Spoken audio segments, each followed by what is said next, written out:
Ora bem, vamos então começar. Muito boa tarde a todos, bem-vindos e bem-vindas. O meu nome é Carlos Sesões, sou o Managing Partner da DERFI Leadership e Change Builders. Vamos então dar início à nossa Web Talk, intitulada, como sabem, Organizational Redesign and Agility. Queria desde já saudar todos os presentes, em nome da equipa da DERFI aqui presente, eu próprio, o Luís Gonçalves está aqui no back-office a assegurar esta Web Talk e deixar aqui algumas notas iniciais de apresentação e de agradecimento. Agradeço, obviamente, para começar, como compreenderão, aos nossos quatro fantásticos convidados e convidadas que estarão connosco neste final de tarde. Como estávamos aqui até a falar na introdução, quando estávamos aqui na sala de espera, todos eles vindos de realidades muito diversas, a nível de áreas de negócio, setores, até trajetos pessoais e profissionais, e até geográficos também, e vem aqui trazer, no fundo, visões próprias, multidisciplinares, sobre esta dinâmica, no fundo, esta dinâmica, realidade da transformação das organizações nestes tempos muito desafiantes, que estou certo muito enriquecerão o nosso debate. Agradeço depois a presença desde já de Duarte Carlos de Sousa, General Manager de Engie Emera, uma empresa na área da energia renovável, solar fotovoltaico, do Universo Engie Portugal. Dar as boas-vindas também à Larissa Guimarães, a HR Director da MeetMe, que nos acompanha aqui do México, multinacional, para quem não sabe, na área dos produtos alimentares, Fast Moving Consumer Goods. Dar as boas-vindas também ao Sérgio Luciano, CEO da Quilabá, uma reputada empresa farmacêutica, origem portuguesa, mas já hoje em dia com uma projeção global. Susana Nunes, HR Director da DECO Proteste, empresa focada, como todos saberão, conhecerão a marca DECO na informação ao consumidor, através de vários mídias, integrada também na rede Euroconsumers Group. O nosso sincero agradecimento desde já pela vossa generosidade e pela vossa disponibilidade, em termos de agendas seguramente muito intensas para esta partilha. Em segundo lugar, agradecer obviamente a todos os presentes, o vosso interesse, a vossa disponibilidade e o facto de afetarem este final de tarde para debater este tema, e que eu não queria não mais do que em 2 minutos e meio, 3 minutos, descrever-vos um pouco a razão de ser desta viagem que aqui vos propomos sobre o redesign das organizações e a desejada agilidade, que é de facto o novo mantra deste nosso discurso empresarial e, a meu ver, com razão, obviamente. Acho que todos temos a noção de que a transformação digital, que já nos acompanha há mais de uma década, conjugada com a evolução sociocultural das organizações, tem provocado, de facto, a mudança nas estruturas empresariais. Muito assegurada, como sabem, por outras razões, nestes últimos 2 anos, razões essencialmente de pandemia, obviamente. Dos modelos de governance, muito alinhados com o top management, há aqui o que nós possamos chamar a agilidade e o empowerment das equipas, em cascata, do topo até à base. O caminho tem sido sempre orientado, genericamente, à simplificação, à autonomia, essencialmente nos nossos processos de comunicação e aos nossos processos de tomada de decisões. Este redesign pode ser encarado no sentido mais estrito do termo, aquilo no fundo que é o mais tradicional, abrangendo apenas a estrutura organizacional, o seu framework, seja divisional, matricial, eventualmente funcional, de tomada de decisões, ou num sentido mais lato, incluindo aqui algumas dimensões soft, como liderança, como cultura, e até os novos modelos de trabalho. Estamos todos nós a desenhar e também a aprender com essa experiência. Como é fácil de perceber, este redesign transformador não se fará, obviamente, por decreto, de modo imediato. Existe tempo, existe passos graduais, existe a adesão das pessoas, existe também provas depois de eficácia, com maior impacto naquilo que são chamados tipping points da mudança. Ora, de facto, com esta aceleração dos modelos de trabalho, nesta era pós-pandemia, queremos, de facto, debater os caminhos deste redesign organizacional e as receitas para termos uma maior agilidade que tornem, no final do dia, as empresas mais competitivas e eficazes na sua missão e, obviamente, os profissionais mais capacitados para desenvolverem as suas competências e cumprirem o seu propósito e aquilo que é o seu scope funcional. Enfim, fica aqui o mote, não quero vos roubar muito mais tempo com esta introdução, o desafio para os nossos quatro convidados e convidadas, que esperamos nos possam guiar aqui com as suas percepções de experiências passadas, daquilo que no fundo são as suas convicções atuais no presente e até aquelas que são eventualmente as vossas projeções para o futuro nestas viagens. Algumas serão tumultuosas, algumas serão eventualmente mais fluídas da transformação. Desde já passo a palavra aqui no primeiro desafio para o Duarte Carlos de Sousa. Duarte, pela tua experiência, até mais de uma década no universo Emera, já com várias designações, acho que conhecermos ainda era Ícaros Emera, penso eu, É se a memória verdade. não me falha, já há bastantes anos, mas mais de uma década aqui em vários frameworks organizacionais, agora no universo Engie. Como é que é, no fundo, de facto, aqui a tua experiência, como é que tens endereçado estes temas do redesign e da agilidade e aqui as tuas grandes aprendizagens nos últimos anos? Ok. Portanto, só primeiro para agradecer aqui ao Carlos e à Verify, e é muito gosto que eu estou aqui a participar aqui neste vosso evento. Este tema que lançam é um tema que que diariamente nós estamos permanentemente aqui a conviver com ele e sobretudo a ter muitas vezes mais questões do que certezas. Mas eu posso só fazer aqui uma pequena introdução. O meu nome é Eduardo Sousa, sou General Manager da Engie Emera. O meu background, sou licenciado em Gestão de Empresas, tenho um MBA em Finanças e desde, como disseste, fundei aqui a Emera, uma empresa de engenharia, portanto, é um gestor no mundo de engenheiros, há mais de 12 anos, portanto, na altura uma startup com o Engenheiro Paz do Amaral, que depois foi evoluindo, apanhámos várias crises, portanto apanhámos em 2012 a nossa bancarrota e o plano de resgate. Nessa altura é quando esta empresa é adquirida em 50% pela Icarus Solar, que era um grupo também nesta área que estava numa fase de expansão, e mais recentemente, agora em 2019, fomos adquiridos a 100% pela Engie. Ora bem, a Engie Emera o que faz, nós estamos 100% dedicados ao mercado do solar fotovoltaico, sobretudo na geração descentralizada, portanto, onde a produção é feita junto do consumidor, no setor empresarial. Portanto, nós andamos junto das empresas, junto da nossa indústria, a implementar estas soluções de soluções fotovoltaicas, então agora com os preços da energia e da eletricidade como estão, em que permite a curto prazo, portanto, eu ter o controle, pelo menos da parte que eu autoconsumo, desses custos. E, portanto, durante este percurso, nós dependemos muito, e como sendo uma empresa de serviços, dependemos muito das pessoas. Portanto, aqui as pessoas é um pouco o centro de tudo. As pessoas são o gene onde está todo o know-how que a empresa vai criando, e é este desafio muito grande que hoje em dia temos e que temos vindo a ter, que é a retenção dessas pessoas, é a atração de novos talentos, é a competição, então agora num universo onde há uma competição muito grande pelo talento. Aqui precisamos de engenheiros de variedíssima ordem, tanto desde engenheiros eletrotécnicos, engenheiros mecânicos, engenheiros civis, e portanto é um mundo que anda a uma velocidade incrível e cada vez mais esta vertente, como é que nós nos podemos organizar, como é que nós podemos ser ágeis. Portanto, são tudo grandes desafios que nós temos aqui na nossa empresa e que estamos aqui um pouco para partilhar aqui entre todos. Obrigado, Duarte. Um pontapé de saída, naturalmente. E agora, no fundo, passar a palavra ao Larissa. O Larissa, que no fundo nos acompanha do México, com um trajeto também que no fundo começaste do Brasil, estás agora no México, com desafios diferentes. Como é que tem sido também abordar estes temas de transformação organizacional, quer no passado, quer agora no presente? Obrigada, Carlos. Bom, prazer estar aqui com vocês. O Carlos já falou, sou do Brasil, então o sotaque é um pouco diferente, né? Eu tô aqui no México há um ano.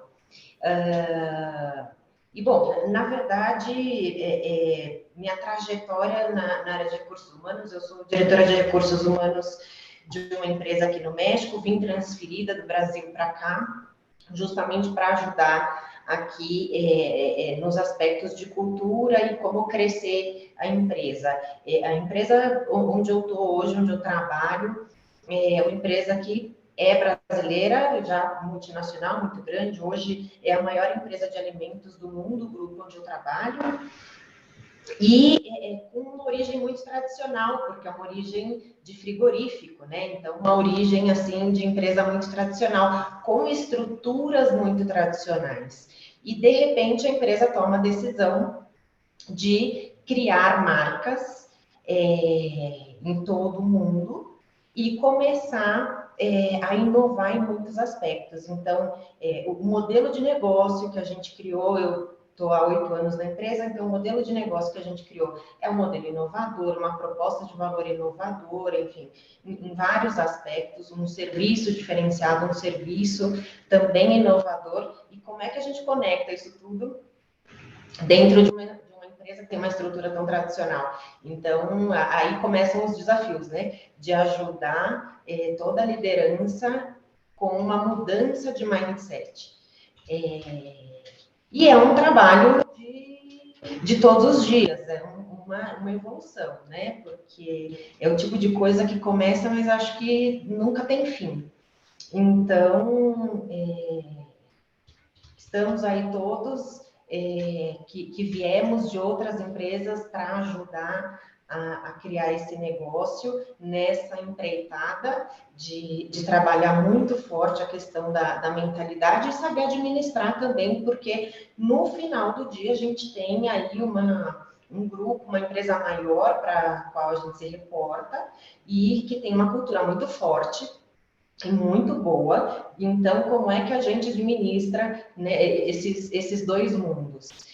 E já falando assim mais especificamente dessa questão de redesign organizacional e do impacto que a gente consegue gerar no negócio, para mim, uma das coisas assim, que é muito importante é quanto mais as estruturas internas estão conectadas, entendem o negócio, fica muito mais fácil. Né? Fica muito mais fácil de você saber onde você vai atuar, como é que você vai atuar, e você consegue ser mais assertivo e gerar um impacto muito maior dentro da sua organização. O nosso caso, especificamente, a gente tem desde a planta de produção, passando pelo centro de distribuição, até chegar numa loja física e numa página de e-commerce. Então, conectar todos esses pontos é uma tarefa desafiadora, né? Agora, uma das coisas que cada vez mais, e eu conversei um pouco disso com o Carlos, que cada vez mais eu tenho tratado aqui de trabalhar com as minhas pessoas, e as minhas pessoas que eu digo, organização como um todo, né? O mundo cada vez mais fala na experiência do cliente, e tudo isso envolve tecnologia, práticas modernas, né? Tem tudo isso aí acontecendo. Muitas empresas se esquecem que quem gera a experiência do cliente é o colaborador. Então, o trabalho que eu tenho feito aqui é justamente esse. Como é que eu conecto essas duas coisas? Então, como é que eu trabalho a experiência do meu colaborador para ele gerar a experiência que a gente quer para o nosso cliente? Parece algo simples, trivial, mas quando você começa a entrar no detalhe, a ver tudo que tem que fazer, em muitas situações você se depara ou com falta de recurso, ou com algumas coisas que seriam importantes implementar vão contra a cultura da empresa, enfim, tem uma série de coisas, e aí acho que entra, né, o papel de cada um de nós em como é que a gente acomoda isso da melhor maneira para justamente trabalhar isso e conseguir chegar no resultado que a gente busca. A transformação digital, ela é um tema super presente no mundo e a pandemia, claro, só veio para acelerar tudo isso.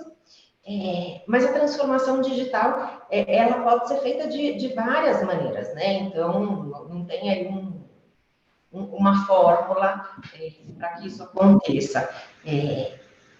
E a transformação digital, na minha opinião, o que eu venho trabalhando aqui, ela tem que estar conectada justamente com nesse sentido da experiência. Então, experiência do cliente, experiência do colaborador, com a transformação digital, já que eu estou falando que a gente é uma empresa inovadora, né, um modelo de negócio inovador, é onde a gente espera chegar. Carlos, não sei se já deu meu tempo. Um bom pontapé de saída, Larissa. Depois vamos também explorar outra questão que até já me tinhas mencionado na conversa exploratória que tivemos, mas vamos deixar aqui para um segundo round. E agora passar o Sérgio Luciano, para nos dar também os seus primeiros insights sobre, no fundo, como é que vê estes temas. Sérgio, por favor, tenha à vontade. Muito obrigado, Carlos, obrigado pelo convite, obrigado à DERFAI pela oportunidade também de estar neste fórum e de poder partilhar perspectivas e experiências sobre um tema tão interessante. Aqui a Laban é uma empresa de soluções na área da saúde. Temos já quase 50 anos, origens num grupo familiar, e temos vivido ao longo dos últimos anos um processo intenso de transformação. Estamos presentes em múltiplas áreas de negócio, desde o diagnóstico, a distribuição farmacêutica, os consumíveis clínicos e hospitalares, a prestação de serviços médicos e clínicos num grupo de clínicas médicas, negócios internacionais na área da saúde e integramos tudo isto sob um propósito relativamente simples: cuidar da saúde e bem-estar de pessoas como nós. E é isto que nos tem movido e que move as nossas pessoas no dia-a-dia, para construirmos um projeto com sentido, mas que tem estado ele próprio também sujeito a um nível tremendo de transformação, e daí que este redesenho organizacional e a agilidade sejam de facto temas muito, muito presentes no nosso dia-a-dia. Nós vimos de facto uma experiência de muitos anos em que a coesão da organização e o desenvolvimento assentava sobretudo na especialização, na normalização de práticas e de procedimentos, numa relativa regularidade, na qualidade dos nossos produtos e nas soluções, numa experiência de relações relativamente estáveis com os nossos clientes, com os nossos parceiros de negócio. A área da saúde, quer em Portugal, quer internacionalmente, nós temos hoje presença quer em Portugal, quer sobretudo nos PALOP, em África, e para além disso temos negócios com cerca de 14 países diferentes, de onde importamos diferentes soluções de produtos na área da saúde e para onde exportamos também muitas das nossas soluções.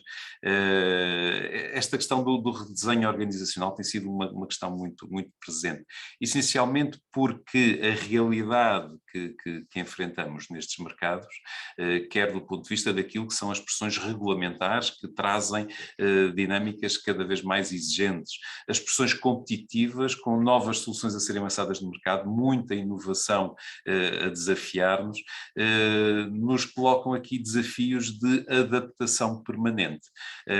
E isto tem, sobretudo, lançado sobre nós o desafio de conseguirmos, por um lado, aumentar significativamente as dinâmicas de cooperação entre as nossas equipas, e uma das experiências fundamentais que temos levado a cabo é, por exemplo, combinar soluções de diferentes áreas de negócio que durante muitos anos funcionaram de uma forma autónoma, para hoje em conjunto criarmos soluções criativas, inovadoras, mais orientadas para aquilo que são as necessidades dos nossos clientes, com dinâmicas também de agilidade organizacional. E na essência, apesar daquilo que é o modelo estrutural da organização se manter relativamente estável, há um conjunto de dimensões sobre as quais temos trabalhado e temos sentido uma necessidade muito grande de desenvolver para criar, de facto, esta maior capacidade de responder aos desafios que o mercado nos traz,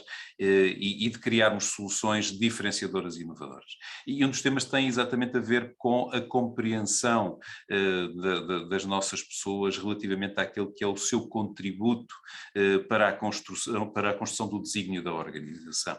Este é um aspecto determinante, com todas as mudanças que temos enfrentado. A determinada altura necessitamos que os nossos colaboradores, e o Eduardo referia isso há pouco, temos de facto nas pessoas aqui um ativo fundamental para a criação de uma forma inteligente de soluções que nos permitam responder às necessidades dos nossos clientes, mas é necessário de facto que estas pessoas estejam motivadas por um propósito maior, desde logo, mas por outro lado percebam muito bem como é que constroem o seu contributo para o desígnio da organização, porque de outra forma o nível de mudança a que vamos estando sujeitos cria um distúrbio tremendo naquilo que é a nossa dinâmica de colaboração e de cooperação. E, portanto, o desafio da construção de sentido e de uma compreensão clara por parte das nossas pessoas naqueles que são os seus contributos tem sido fundamental. Temos algo que chamamos um modelo de impacto funcional, em que no limite cada pessoa, no âmbito da sua função, compreende de que forma é que contribui para os objetivos estratégicos da empresa e para a construção do nosso propósito. Um outro aspecto que tem sido muito desafiador na construção desta dinâmica de maior agilidade e de multidisciplinaridade tem sido, sobretudo, criarmos equipas que possam ser multidisciplinares, romper, sobretudo, com os modelos funcionais assentes em lógicas departamentais, onde, por norma, se agrupam dinâmicas de competência nas tecnologias, no marketing, nas vendas, na logística, nas operações, nas áreas regulamentares, e romper com estas estruturas para criar ligações transversais entre todas elas e criarmos equipas dinâmicas que sejam capazes de, entre si, criar múltiplas soluções mais dinâmicas, mais inovadoras, mais ágeis. Temos um programa que chamamos de Muda para Melhor, que pretende exatamente, junto dos nossos colaboradores, junto de qualquer colaborador,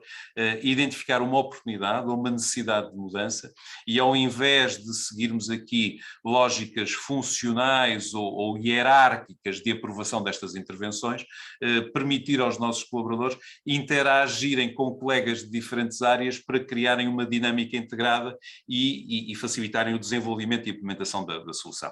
É um dos exemplos daquilo que temos feito para exatamente conseguirmos esta agilidade. Há um terceiro aspecto que tem resultado muito evidente face a esta dinâmica de transformação e face às pressões que vamos sentir do mercado, fruto exatamente desta mudança intensa. Tem a ver com o tema da inteligência emocional.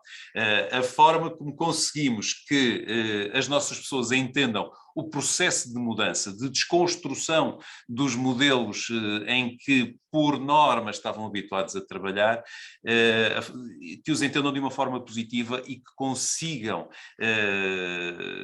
manter-se motivadas e manter-se entusiasmadas com esta dinâmica de transformação. E nesse âmbito temos procurado trabalhar muito dimensões de inteligência emocional, na gestão da mudança, na gestão do conflito, naquilo que é a dinâmica da empatia, que são obviamente dimensões fundamentais para que possamos ganhar consciência sobre nós próprios, aquilo que é a interpretação dos nossos traços, das nossas características de personalidade, a compreensão das diferenças dos nossos colegas e podermos de alguma forma usar este nível de discernimento e de consciência coletiva para potenciarmos aquilo que a diversidade e a multiculturalidade nos pode trazer enquanto grupo. E este tem sido um processo também que, do ponto de vista do nosso desenho organizacional e da nossa agilidade, nos tem constituído um desafio grande e, ao mesmo tempo, nos tem trazido ganhos muito significativos do ponto de vista da nossa dinâmica.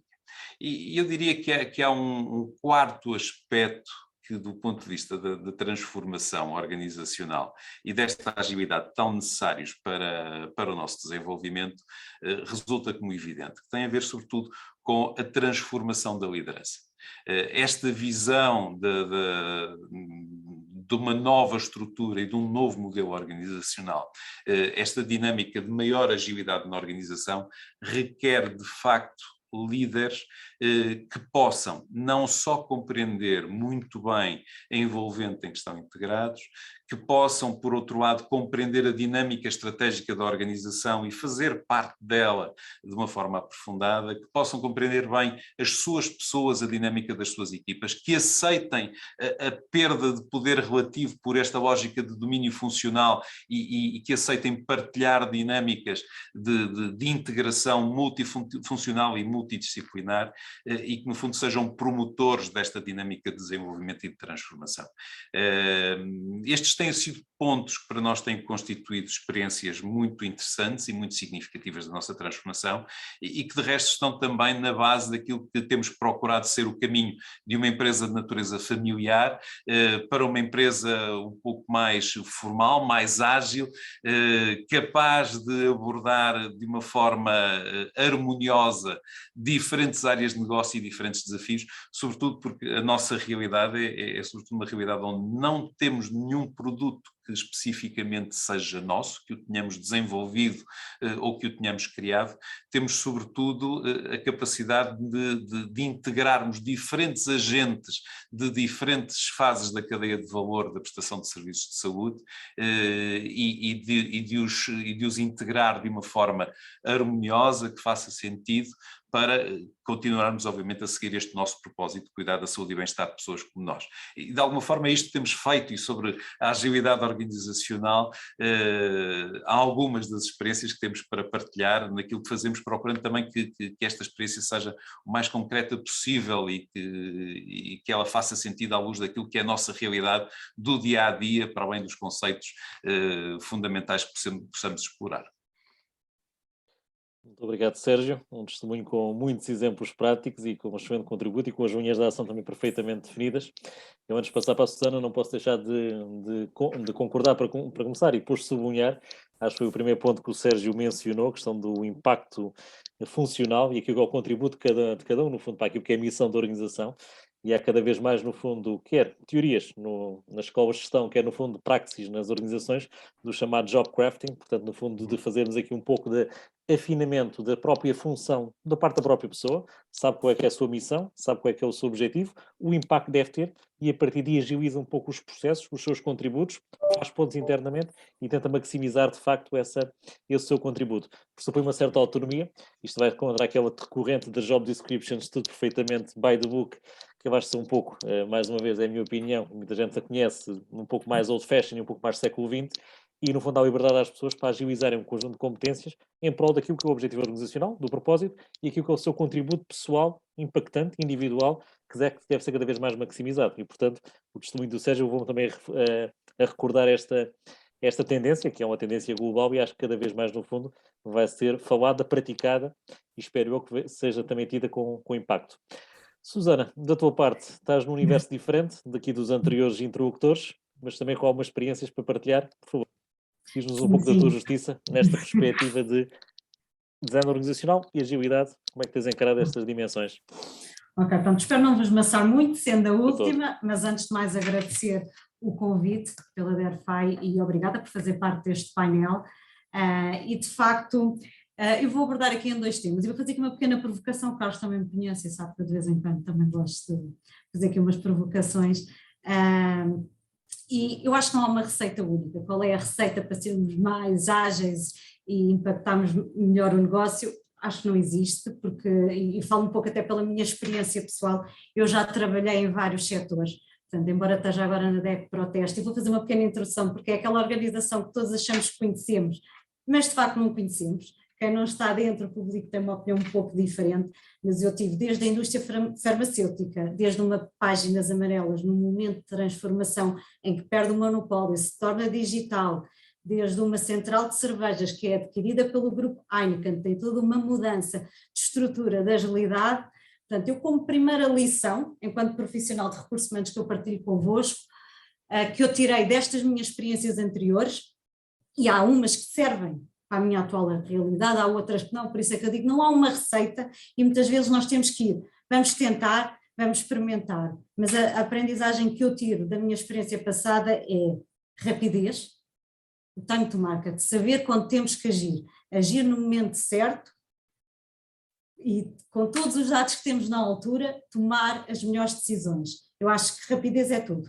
O momento em que decidimos agir pode ter o impacto de destruir ou não um negócio. Foi a aprendizagem que eu tirei daquilo que tem sido a minha experiência. Na DEC Proteste, eu estou há 6 anos na DEC Proteste e é um desafio constante. Nós somos uma organização portuguesa, portanto fizemos o ano passado 30 anos, queremos continuar por mais 30 anos e isso traz-nos desafios, porque nós pertencemos também a uma organização internacional, portanto nós pertencemos a um consórcio de organizações, portanto eu falo em nome da DEC Proteste Editores Limitada, depois temos a associação, que é a DECO, mas que são entidades jurídicas diferentes, embora do ponto de vista do consumidor o objetivo é o mesmo, mas nós pertencemos temos esta área internacional, que também nos traz aqui muitos desafios em termos de agilidade e mudança, portanto estamos presentes em 5 países, que é Euroconsumers, e a mudança também tem sido constante. Rapidamente, passando aqui só para ter uma ideia, esta organização cresceu em poucos anos, cerca de 40 colaboradores para 200 colaboradores. Portanto, mais cerca de 200 colaboradores externos. Portanto, o que era considerado 40 colaboradores que viam esta casa como uma família, com tudo o que isso implica numa cultura e numa estrutura organizacional, ainda por cima numa estrutura matricial, até há 4 anos atrás. Portanto, nós reportávamos todos a uma estrutura belga, aos headquarters, portanto não tínhamos chefias sequer localmente e, portanto, os desafios eram enormes. Depois, entretanto, agilizámos. Portanto, chegámos à conclusão que era importante nos focarmos, cada organização no seu mercado, naquilo que são as necessidades dos consumidores de cada país. Obviamente que cooperamos a nível do grupo para muitas ações e no que diz respeito a fundos da Comissão Europeia, class actions, por exemplo, contra a Volkswagen, esperamos já caminho da Volkswagen, com todo o respeito, mas também fazemos o nosso trabalho de defesa do consumidor. E logo aí foi uma mudança. Portanto, quando mudamos a governance, há um empowerment daquilo que são as estruturas locais. Okay? Trazemos um country manager para cada um dos países, passamos a reportar localmente, temos maior autonomia, somos responsáveis pelo P&L do país, somos responsáveis, obviamente, por aquilo que se passa pelas escolhas e serviços que vamos fazer para os nossos consumidores. E obviamente que isto traz o quê? Precisamos de novas estruturas, precisamos de novas competências. Passado 2 anos temos a pandemia. Eu até costumo brincar, quem foi o responsável pela digitalização na DEC Proteste? Não foi o country manager, não foi o CEO, foi mesmo a Covid. Pois é um facto. Nós tivemos, de repente, fomos empurrados para o digital, novas competências, tivemos que agilizar a estrutura, continuamos a agilizar a estrutura. Aliás, nós temos aqui um mote, nós estamos comprometidos em sermos a melhor escolha para os nossos consumidores e, portanto, para continuarmos a ser relevantes para o consumidor. Portanto, nós queremos entrar no jogo infinito, portanto, nós não queremos estar cá por mais 30 anos, nós queremos estar cá por muito mais tempo e para continuarmos a jogar este jogo infinito, portanto, temos obviamente que nos reinventar todos os dias, temos que ser mais rápidos. E obviamente isto faz com os nossos colaboradores. Isto pode ser clichê, mas o que é certo é que a nossa matéria-prima são as nossas pessoas, porque nós vivemos do expertise. O expertise dos nossos juristas, dos nossos economistas, dos nossos engenheiros, dos nossos jornalistas, dos nossos advogados. Portanto, isto é uma mescla, se quisermos, de conhecimento. E conhecimento que está sempre a mudar. O próprio consumidor está a mudar. E está a mudar um ritmo que nós, enquanto organização, não estávamos preparados.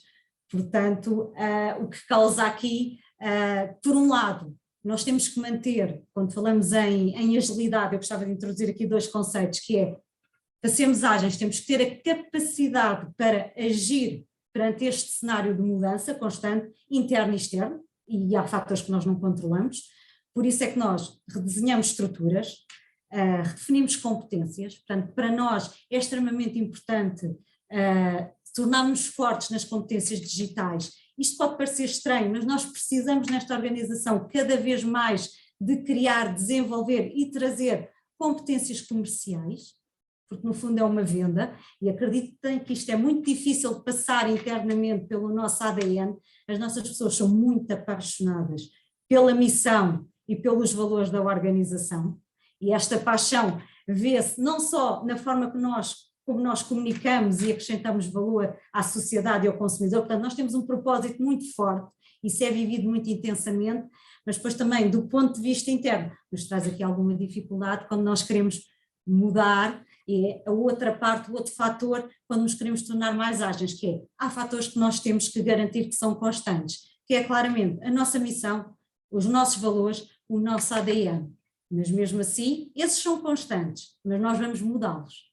E estamos a trabalhar nisso. Como? Através da mudança cultural, que já aconteceu, mas neste momento temos que ser muito mais rápidos. Portanto, sim, os nossos valores, credibilidade, proximidade, integridade, continuam lá, a forma como os vamos definir é outra, portanto temos que evoluir.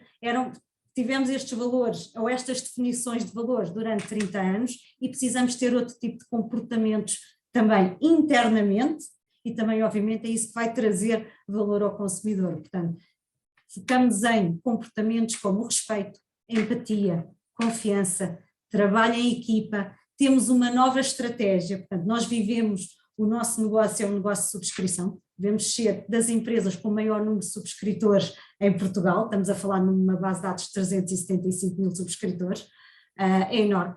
Somos das revistas mais lidas em Portugal, portanto isto é oficial, são dados oficiais e públicos, mesmo mais do que a Visão, e portanto queremos continuar a ser relevantes.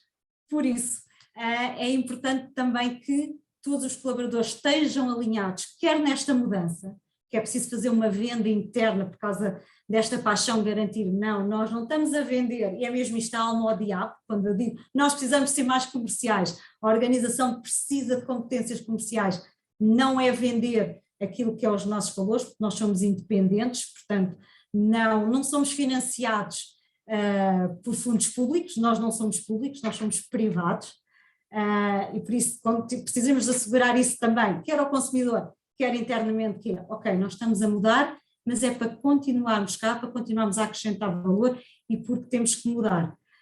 Isto passa muito também pela comunicação, por envolver os colaboradores e as equipas. Obviamente isto é feito top-down, envolvemos todas as lideranças, as próprias lideranças já perceberam que temos que liderar de outra forma porque o mundo mudou, os colaboradores mudaram, temos um formato híbrido, portanto não podemos ser o mesmo tipo de líder, nem com o mesmo tipo de exigência, temos que ser líderes mais humanos, mais empáticos, preocupados com o well-being das nossas pessoas, com conversas mais honestas, envolvê-los naquilo que são as decisões na organização, a mudança na organização. Para isso temos programas de liderança, nós reformulamos toda a nossa academia, DEC Proteste, temos também uma academia digital, comunicamos muito e vamos também implementar através de embaixadores este nosso programa de cultura organizacional. Eu podia continuar aqui a dar exemplos, mas isto é só para vos dar uma ideia e obviamente estamos a olhar para as estruturas, porque cada vez mais temos que adaptar as estruturas àquilo que são as necessidades do negócio para continuarmos cá por mais de 30 anos. Muito obrigado, Susana, para já pela apologia da rapidez, que eu também no fundo subscrevo inteiramente, e pela velha questão do structure que agora abordaste no final. Desejavelmente, structure follow strategy, já dizia no fundo, acho que era o Alfred Chandler, se não estou em erro, há muitos anos atrás, tinha sempre praticado, às vezes as estruturas mantêm-se estáticas e às vezes um pouco arcaicas, enquanto as estratégias mudam, mas desejavelmente é isso deve suceder. Muito obrigado por este testemunho também bastante prático. Houve várias questões, os vossos testemunhos me deixaram curiosos, mas em vez de enverdar já para fazer-vos questões, deixem-me só relembrar à audiência que podem deixar comentários, questões, críticas, se quiserem, aqui no chat do nosso evento. Eu depois farei aqui o picking de algumas, eventualmente, para endereçar aqui aos nossos speakers, mas vou fazer aqui uma resenha para alguns de vós e coisas que me deixaram curiosos, e eu começaria pelo Duarte, não necessariamente ter sido ordem a ordem de sequência, mas porque me deixou curioso, a questão até que o Duarte tinha partilhado sobre uma empresa de engenheiros em que é preciso ter também aqui um pouco de, no fundo também um pouco de mindset de gestão naturalmente, e até tendo em conta, Duarte, a evolução da organização, de uma EMER empreendedora até agora, uma EMER integrada num grande grupo, e até porque já falámos sobre esse tema, penso há 1 ou 2 anos atrás, a questão no fundo da tua equipa de gestão, da vossa comunicação entre vocês, das vossas tomadas de decisões, enfim, que aprendizagens ou que desafios é que tens tido nestes últimos anos a mudar esse paradigma de uma empresa empreendedora, startup, para uma empresa que no fundo depois teve um historial intermédio, agora integrada num grande grupo. Como é que tem evoluído na tua ótica os grandes desafios dessa equipa de gestão e dessa tomada de decisão, desejavelmente ágil, e se calhar, parafraseando a Susana, naturalmente. Muito bem.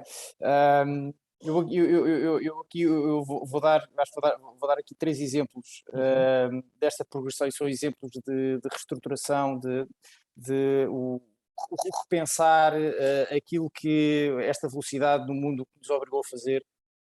O trabalho remoto já em 2012, ainda sem pandemia, mas eu queria só recordar aqui ir aqui uns conceitos muito básicos que eu acho que são muito importantes e aqui a Susana também os abordou, que tem a ver com as definições, que o que é uma equipa, e portanto uma equipa é um conjunto de pessoas com o mesmo objetivo, e a agilidade é a capacidade de se mover com facilidade, ligeira e veloz, e portanto isto tudo impacta, e percebemos que as equipas têm que ser isto, porque quando vemos uma manada de cavalos a correr no campo, se forem todos na mesma direção, significa que é uma equipa que tem uma dinâmica própria e que essa dinâmica é conduzível e estão todos a ir para na mesma direção. Se imaginarmos essa mesma manada de cavalos, cada um a correr à mesma velocidade, mas cada um ir para o seu lado, temos aí um desastre. E, portanto, este conceito de equipa em que nós temos pessoas, temos indivíduos com características diferentes, com motivações diferentes, com formações diferentes, expectativas diferentes, tudo isto é algo que, do ponto de vista da gestão e do desenho da organização, é algo que é aquilo que nós queremos. Queremos ter um conjunto de pessoas que cada vez damos mais empowerment, mas que ter a certeza que quando desatam a correr, vão no sentido certo. E é isto que a liderança, os valores, a missão das empresas têm que, a todo momento, garantir que isso acontece. Dizem que a Apolo 12, quando no seu percurso para a Lua, que teve provavelmente apenas 10% do tempo na rota que devia estar, o resto foi sempre a corrigir.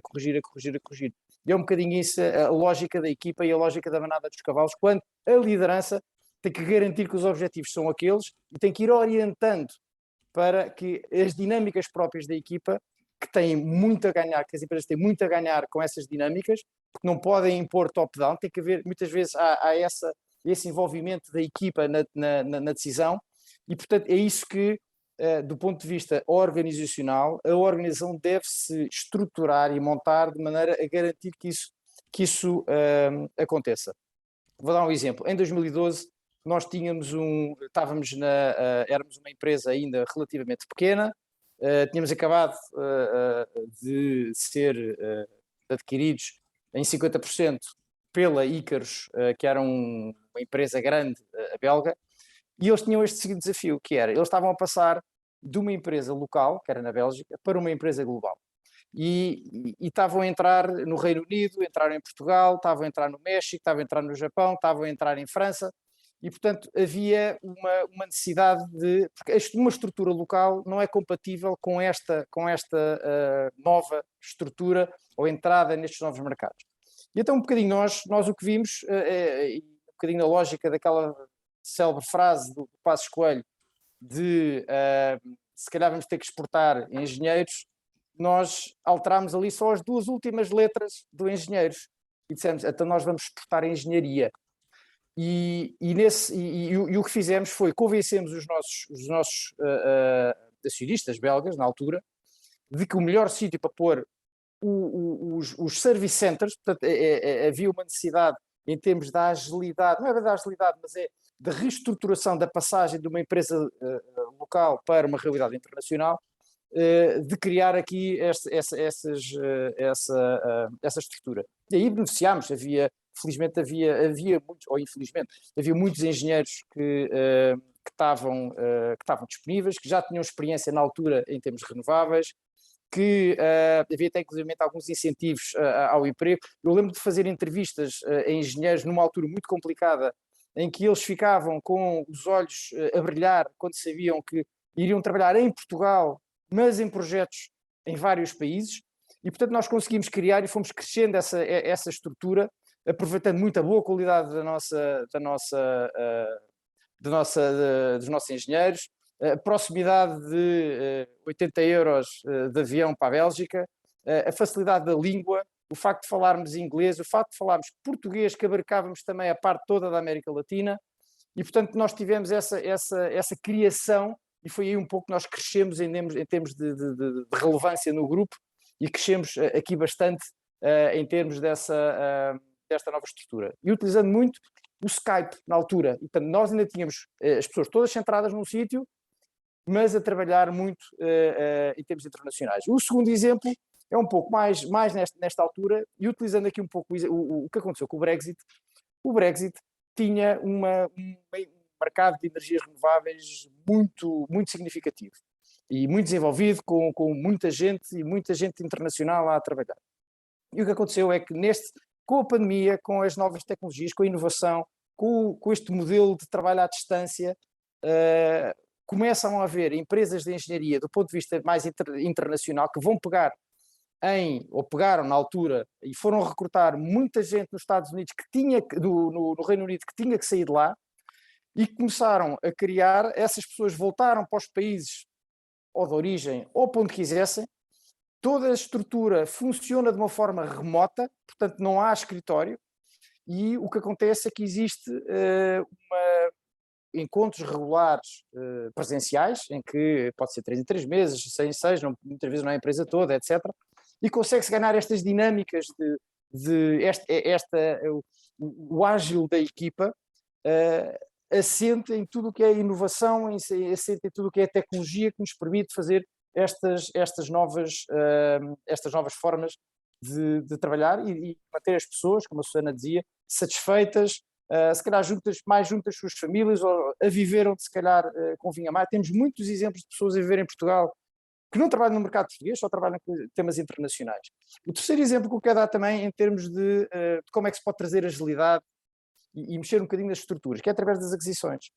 E um dos exemplos, nós, quando fomos adquiridos por este gigante que é a Engie, também trouxemos algo novo, e portanto o facto de o crescer por aquisição, nós sentimos também que a cultura mais ágil, portanto fomos inseridos num grupo que tem 500 pessoas aqui em Portugal, e portanto esta forma mais ágil foi como uma espécie de um lufar de água, de ar fresco também, e que ajuda também neste processo de mudança, que até que a Engie depois teve um processo de reestruturação internacional muito grande, portanto, há uma mudança também toda ela muito grande, e nestas empresas grandes tudo, muitas vezes torna-se tudo muito confuso, mas só para dar este ponto, que é a vantagem que muitas vezes, e essa agilidade de ser conseguida através também de aquisições, e as startups e empresas com uma dinâmica muito mais pequena e mais que já vem trabalhar este tipo de modelos à distância, etc., há mais tempo,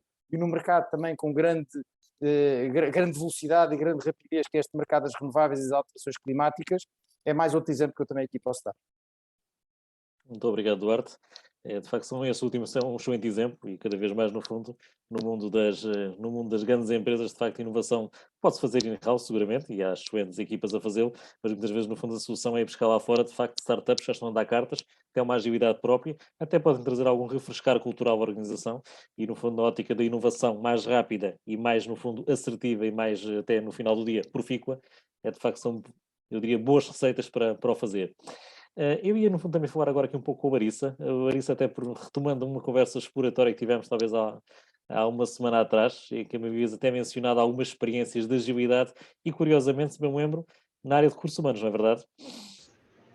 Queres contar-nos um pouco como é que foi essa experiência? Claro. Eu só queria resgatar um tema aqui do Duarte que para mim, me tocou e me pareceu muito interessante. Da sua vivência, Duarte, que é começar em startups e, de repente, ser adquirido por uma empresa grande e começar a crescer dessa maneira orgânica. No nosso caso, foi exatamente o contrário. A gente já era uma empresa muito grande, uma empresa de 250 mil pessoas no mundo, e que tomou a decisão de criar outras empresas. Então, nós, dentro do grupo, hoje somos considerados uma startup, né? E como é que uma startup se encaixa numa empresa já de 70 anos, com 250 mil pessoas aí espalhadas pelo mundo, que já está no mundo inteiro? Então, assim, é uma loucura. Mas pela minha vivência aqui, pela minha experiência, o que realmente fez a diferença e continua fazendo a diferença é justamente essa questão da cultura da empresa e dos valores. Então, até somando aí o que você comentou, um dos nossos valores aqui na empresa é a simplicidade. E o que é a simplicidade para a gente? É não burocratizar, é dar autonomia para as unidades de negócios, para os países e para as pessoas, né? E claro, com essa autonomia vem junto uma responsabilidade, tudo isso. Mas como isso faz que uma empresa tão grande tenha, de fato, muita agilidade na resolução aí das coisas, na atuação do que precisa ser feito. E isso realmente é uma coisa que todos os dias eu aprendo muito e faz a diferença. E quando eu falo aqui do RH, alguns anos atrás, quando eu ainda estava no Brasil, a gente tinha aí essa desconexão entre o que era a área de RH, de treinamento, de capacitação e desenvolvimento das pessoas e tudo que era relacionado à informação ou conteúdo que chegava para o cliente. E então, o que eu fiz? Eu tomei a decisão de juntar pessoas chaves aí de algumas áreas e criar um squad. Foi o primeiro squad que a gente criou na empresa. Normalmente, squad começa na área de tecnologia, né? No nosso caso, começou no RH. A gente criou um squad de conteúdo, justamente para conseguir ter qualidade e velocidade de conteúdo, tanto para cliente como para o colaborador. Então, a gente chegou, antes, né, de ter esse squad, aconteciam situações diversas, né? Então, chegava um produto novo na loja que o nosso colaborador não conhecia, não estava sabendo, e de repente ele tinha que vender alguma coisa que não sabia. Como é que faz? Então, esse tipo de situação que acontecia, quando a gente conseguiu estruturar esse squad, acabou. Porque antes do produto chegar na loja, meu colaborador já tinha recebido a informação, já estava treinado, já tinha aprovado esse produto, enfim. Então, começou a mudar muito a dinâmica.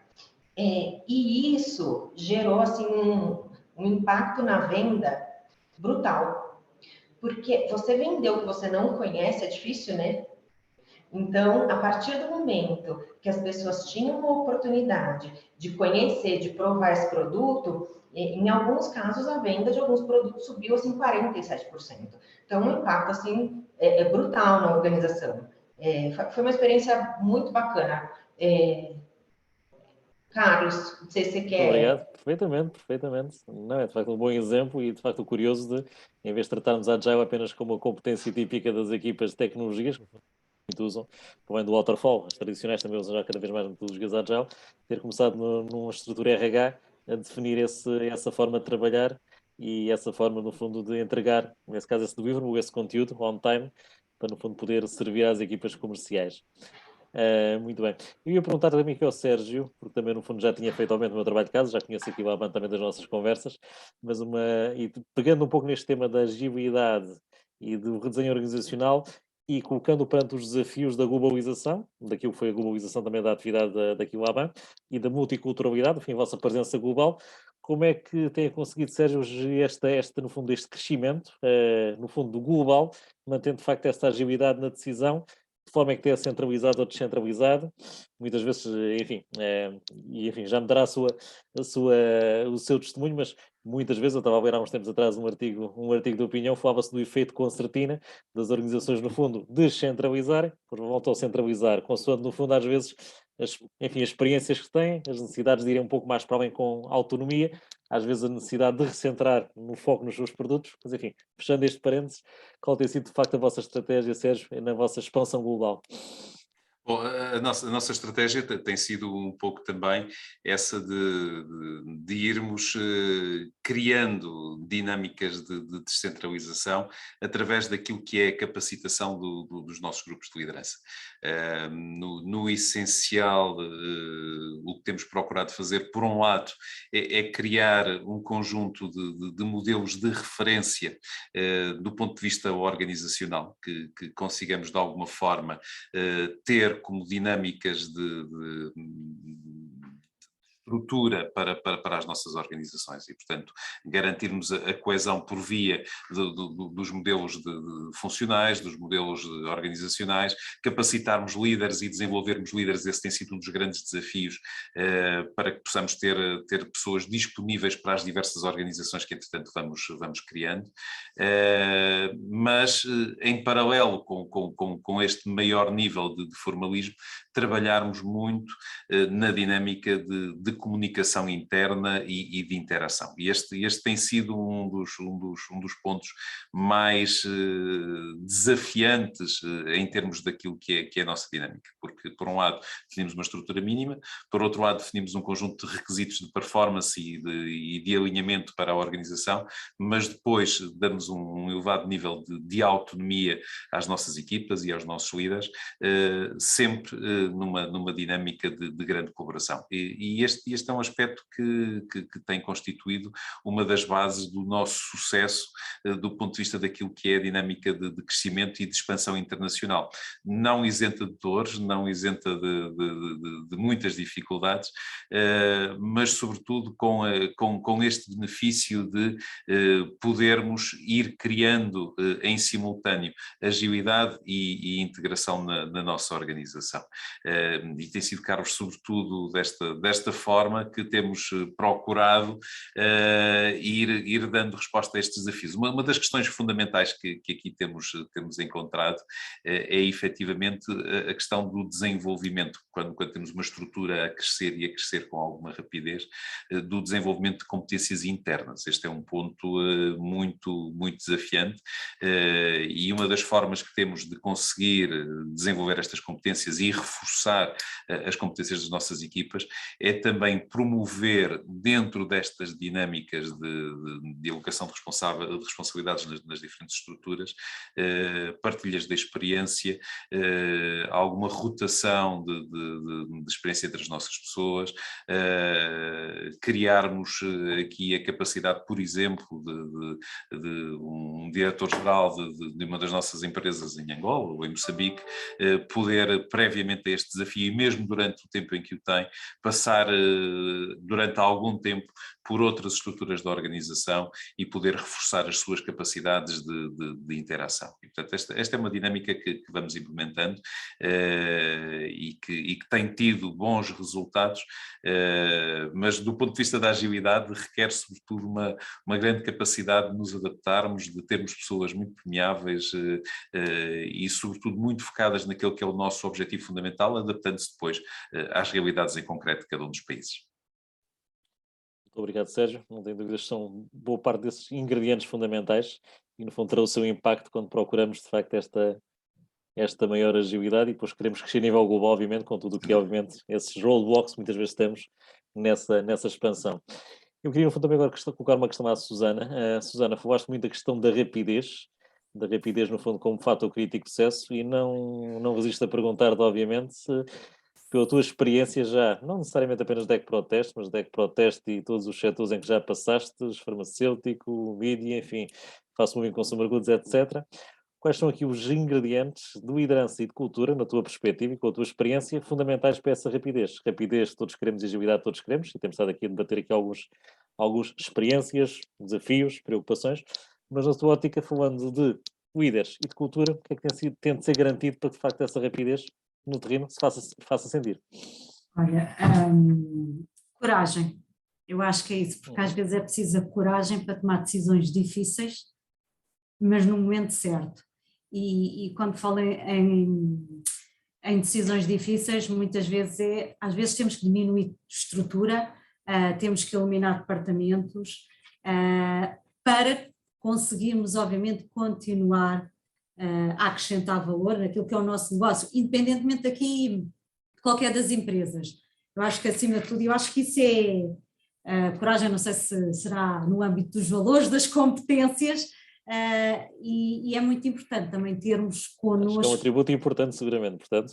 Sim. Perfeitamente, chama-me atributo à competência e depois logo se vê. Pois, acho que pode ser o que quisermos, mas acho que é o fator, vamos chamar assim, é o fator-chave para efetivamente sermos bem-sucedidos. E muitas vezes comunicar estas decisões difíceis às equipas, tê-las connosco e perceberem, não é fácil, mas tem que ser feito. Isto não é só responsabilidade do CEO, do country manager ou dos recursos humanos. Portanto, somos uma equipa, seja a equipa de gestão, primeiras linhas, segundas linhas, sejam as equipas operacionais, é importante que todos percebamos e que se entenda o que é que se pretende, onde é que vamos, porque é que o estamos a fazer. Acho que o envolvimento é crucial. Diria isso. muito bem, Susana, e enfatiza a parte da coragem. A liderança corajosa acho que é fundamental nos tempos que correm e temos hoje em dia necessidade desses exemplos. Não sei se alguém quer deixar uma nota final, Sérgio, Duarte, Larissa, sobre o tema. Estamos aqui a chegar de facto à nossa hora de conclusão e gostamos aqui de manter também aqui uma boa, digamos aqui, sincronia e estabilidade horária. Se mais nada houver da vossa parte, diria apenas no fundo para já, aqui há umas notas finais também. Eu acho que foi de facto importante endereçarmos aqui alguns destes tópicos que são fundamentais para aquilo que é o redesign organizacional, não só na perspectiva das estruturas, claramente, daquilo que são os processos de decisão, os processos de colaboração. Hoje em dia fala-se muito daquilo que é um termo, os meus anglicismos estão sempre a seguir-me, e peço desculpa por isso, mas a chamada Collective Intelligence, que é de facto potenciarmos uma inteligência coletiva na parte da colaboração entre áreas. Eu diria que isso é um ingrediente fundamental para aquilo que é o redesign da organização, porque permite mantermos todos com todos nessa colaboração. Depois a perspectiva de afinarmos de facto as estruturas àquilo que é a nossa estratégia e ter a coragem de redesenhar quando é necessário redesenhar e capacitar obviamente as pessoas para que no fundo, já que definimos um conjunto de frameworks, circulação de informação e tomada de decisão, as pessoas devem estar capacitadas para cumprir obviamente esses desenhos e on time, rápido, de forma ágil e no final do dia eficaz, poderem desenvolver essas suas competências. Os modelos de liderança são, de facto, hoje em dia, eu diria, um tipping point, um ponto fundamental de mudança. Acredito, no fundo, são fundamentais numa perspectiva mais soft, além daquilo que é a estrutura, e no final do dia a cultura, obviamente que é talvez o elemento que vai ter de ser construído ou consolidado mais a médio e longo prazo, dará o que o esteio, digamos assim, para que as coisas possam acontecer com fluidez e qualquer pessoa que chegue à organização esteja perfeitamente capacitada e ciente daquilo que se espera dela e sabendo ter uma estrutura com este desafio, tendo depois um conjunto de canais formais e informais para tomar as suas decisões e saber aquilo que, no final do dia, é o propósito, é depois a missão, o objetivo, é o driver estratégico e poder, acima de tudo, agir sobre tal. Portanto, sei o que é complexo e acho que hoje em dia é o segredo desta gestão cada vez mais conturbada em que estamos a desenhar um pouco tudo isto, estruturas ligadas com estratégia, com a capacitação de talento, com modelos de trabalho, enfim, e com tudo aquilo que é uma cultura saudável e adequada à nossa estratégia, é a forma de coincidirmos aqui tudo isto, quase como se fossem peças de puzzle, e podemos, de facto, coordenar tudo isto de forma síncrona e de forma, obviamente, optimizada. Resta-me agradecer-vos a todos, aos nossos speakers, Sérgio, Duarte, Susana, Larissa, a vossa disponibilidade mais uma vez. Agradecer, no fundo, a toda a nossa audiência também. Voltaremos em breve com web talks e também com talks presenciais. Neste tempo já nos vamos permitir seguramente fazer também algumas talks presenciais, até porque acho que todos estamos ansiosos por voltar ao contacto humano, presencial, social, que estou certo todos nós apreciamos. Portanto, mais uma vez, muito obrigado a todos. Bem-ajam e até breve. Obrigado. Até breve. Muito obrigado a todos.